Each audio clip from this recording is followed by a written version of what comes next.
Toshkent viloyati hokimligining investitsiyalar va savdo boshqarmasi bosh mutaxassisi, Toshkent shahrida xususiy amaliyot bilan shug'ullanuvchi notarius yordamchisi, 1980-yilda tug'ilgan realtor va 1996-yilda tug'ilgan shaxs o'zaro til biriktirib, tadbirkorlik bilan shug'ullanmoqchi bo'lgan fuqaroning ishonchiga kirishadi. Ular Chirchiq shahrida joylashgan va ulgurji savdo bilan shug'ullanuvchi mas'uliyati cheklangan jamiyat balansidagi 8,5 gektar yer maydonini fuqaroga 6,800,000 AQSh dollariga sotish hamda ushbu hududga elektr, gaz ta'minoti, oqova suv yo'llarini o'tkazish uchun texnik shart va ruxsatnomalar, shuningdek qurilish ishlarini amalga oshirish uchun tegishli ruxsatnoma olib berish evaziga 500,000 AQSh dollari, jami 7,300,000 AQSh dollari talab qilishadi. Nima maqsadda oldingizlar pul? Yer sotib beramiz. Qancha o'sha miqdori? 16 pochka qo'ydilar, sanab olaylik. 16 pochka. Pul qayerda turibdi? Mashqlar.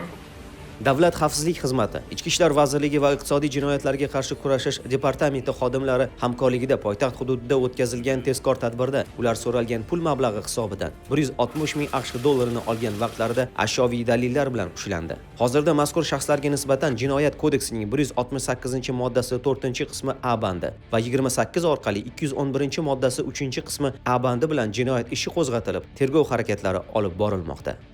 Boshqa holatda esa Toshkent shahrida yashovchi 1986-yilda tug'ilgan fuqaro 2022-yilning oktyabr oyida maishiy xizmat ko'rsatish shoxobchasi qurish maqsadida Yashnobod tumanida joylashgan 80 kvadrat metr yer maydonini e-auksion dasturi orqali yutib 49 yil muddatga ijaraga oladi. Ammo turli sabablarga ko'ra qurilish ishlari to'xtab qolib, yer maydonidan uzoq muddat davomida foydalanilmaganligi bois joriy yilning sentyabr oyida Yashnobod tumani hokimligi tomonidan ijara shartnomasini muddatidan oldin bekor qilish bo'yicha fuqaro sudiga da'vo arizasi kiritiladi. Lekin tadbirkor tomonidan asoslantiruvchi hujjatlar taqdim etilgach, sud uning foydasiga hal qiluv qarori qabul qiladi. Sud jarayonlarida da'vogar sifatida qatnashgan Yashnobod tumani hokimligi bosh yuristkonsulti esa o'z xizmat mavqeyidan foydalanib, sudning hal qiluv qarori ustidan apellyatsiya shikoyati bermaslik evaziga tadbirkordan 5,000 AQSh dollari talab qiladi. Qayerda kim bo'lib ishlaysiz? Hokimiyatda ishlayman. Qaysi hokimiyat? Yashnobod. Kim bo'lib ishlaysiz? 40 dona 100 AQSh dollarlik, jami 4,000 AQSh dollar.